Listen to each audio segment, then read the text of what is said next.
হ্যাঁ জানি জানি, অনেক লেটে ব্লগ এসছে, কমপ্লেন না করে দেখে নাও তো বাপু।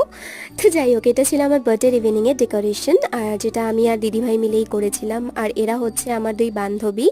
আর এই হচ্ছে আমার বার্থডে কেক, যেটা ভীষণ সুন্দর, ভীষণই সুন্দর হয়েছিল। আর আমি চকলেট ফ্লেভারটাই পছন্দ করি বরাবরই, তো সেটাই আনা হয়েছিল।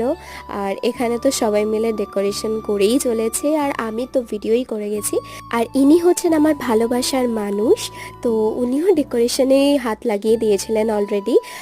খুব ভালো লাগে যে ভালোবাসার মানুষটা যদি স্পেশাল দিনগুলোতে উপস্থিত থাকে না, খুব ভালো লাগে দেখবে।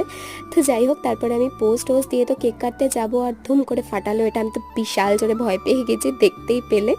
আর তারপরে তো মাকে একটু কেক খাইয়ে দিলাম, বাবাকে খাইয়ে দিলাম, দেন আমার উনিকেও একটু খাইয়ে দিলাম। আর আমি যেহেতু রান্না করতে খুব ভালোবাসি, তো আমার বার্থডেতে আমি রান্না করেছিলাম আলু ডিম বিরিয়ানি আর চিকেন চাপ। তারপর ওর সাথে একটু ঢং করে নিলাম। আজকের ব্লগটা এতটুকুই, বাই বাই।